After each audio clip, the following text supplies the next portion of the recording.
While all eyes were on the NATO summit, Russia made a most amusing statement. Russian Defense Minister Army General Shoigu said that since June 4, Ukraine's defense forces have lost 1,200 tanks in a failed offensive. Obviously, Shoigu is trying to rehabilitate himself in every possible way after Prigozhin's breakthrough, to demonstrate his usefulness and professionalism. On the one hand, he activates the West grouping of troops, on the other hand he gives out victorious statistics at the level of surreal. Before the full-scale invasion of Ukraine, the AFU had less than 1,000 tanks in service. According to verified data, the Ukrainian defense forces have lost 558 tanks to date.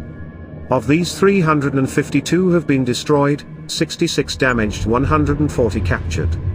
At the same time, 545 tanks they have taken from the Russian side, while 575 will be received by allies. Earlier, Bloomberg has already published unprofessional material in which it stated that Ukraine has more tanks than Russia, basing its statistics on the trophies, a significant part of which are not combat-ready and require repair. In addition, the Ukrainians still haven't received 575 tanks from the allies.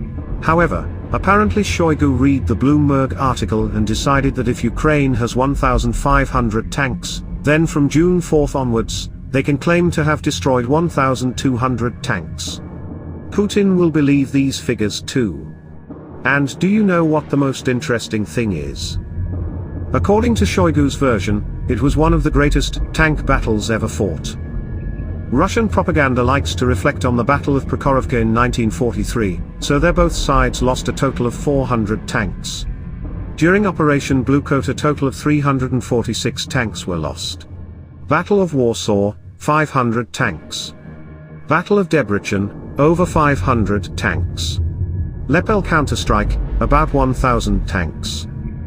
Russian propaganda spent a week running a couple of Leopard 2s from different angles on all channels and used footage of the failed forcing of Siverskaya Donets, passing off BMP-2s as Abrams.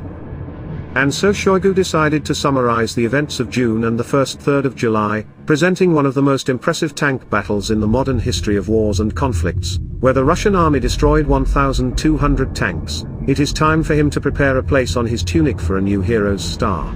But if we return to reality, the occupiers are seriously considering the option of conducting a broad offensive operation after the Ukrainian so-called failed counteroffensive. But there is a problem: the enemy has long climbed into its operational reserves, and sometimes in strategic ones, as it was in the Zaporizhia region and on the left bank of Kherson. Problem number 2, the occupants have already started to activate in the potential directions of such an operation. This may indicate that they feel that they will not be able to grind down Ukrainian reserves and decided to play ahead of the game. Let the enemy not think that his actions are a surprise. There is no surprise, everyone was ready. Moreover, the occupants through a few operational and tactical techniques of the Ukrainian side can get a headache in adjacent directions.